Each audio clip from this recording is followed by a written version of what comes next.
Now that E3 has been and gone, and the big announcement for Apex Season 2, which we've all been patiently waiting for, is over, what did we all think? Well, things are looking promising, especially taking into account the last update.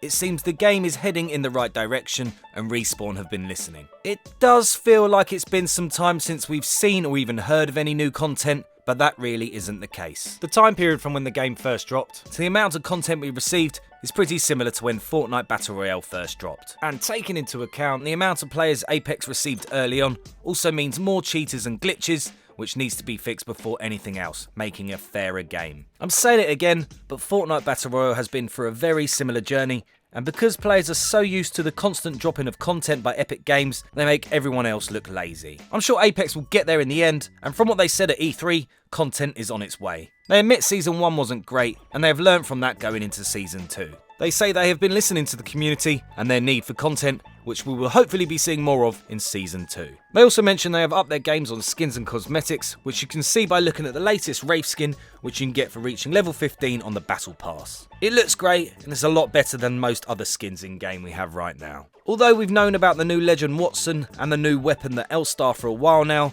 they did release some more information on them both. One of Wattson's abilities is to set down an electric fence, putting down up to 12 posts that can connect to one another and hurt enemies if they run through it. Great for controlling gunfights and squeeze points, as well as locking down buildings. The fence will even drop down when allies attempt to walk through them, making them safe for your teammates. Her ultimate is called Interception Pylon, which blocks incoming projectiles like airstrikes and grenades. The pylon will also help recharge her tactical abilities faster to help Wattson get more fences out at a faster pace, as well as recharging her shield slightly. Finally, her passive allows ultimate accelerants to immediately grant Wattson her ultimate. The L-Star Assault Rifle will also be coming with Season 2, but unfortunately it can only be found in supply drops because it's too OP.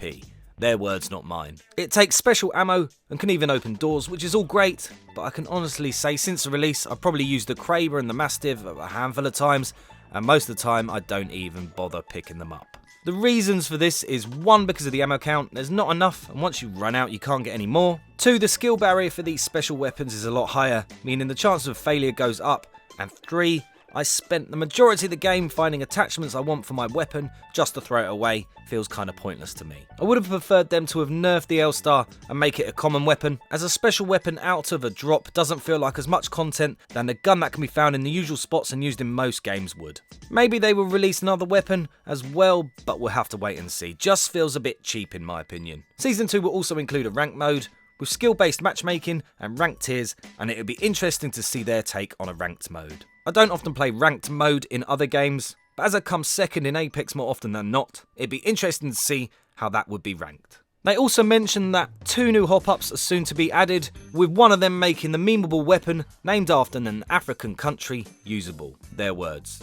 It's good they're looking at weapon stats changing, adding and adjusting to balance things out. I just hope they don't keep nerfing weapons like they did with the Wingman, which made it pretty underwhelming in my opinion, well compared to what it was like on release. The final thing I want to talk about from the Apex E3 conference is the last shot of the trailer they showed, showing a huge eye and small flying creatures which looked a lot like dragons. This has been rumoured for a while, but for some official information to drop is exciting. I doubt we'll be seeing huge dragons like the one in the trailer, but more like the small ones flying alongside. There are rumours we'll be able to use the dragons for travel, a way of getting around the map, but a cool idea I heard was imagine if the whole map had to hunt down this huge dragon. Have it as some sort of game mode, which they also said we would be getting at some point. How will dragons be introduced is anybody's guess, but we can presume it will be something to do with Wattson, as we know a bit about her and her dad's backstory from a recent trailer, and we also know Respawn are trying to build a backstory to the whole mode.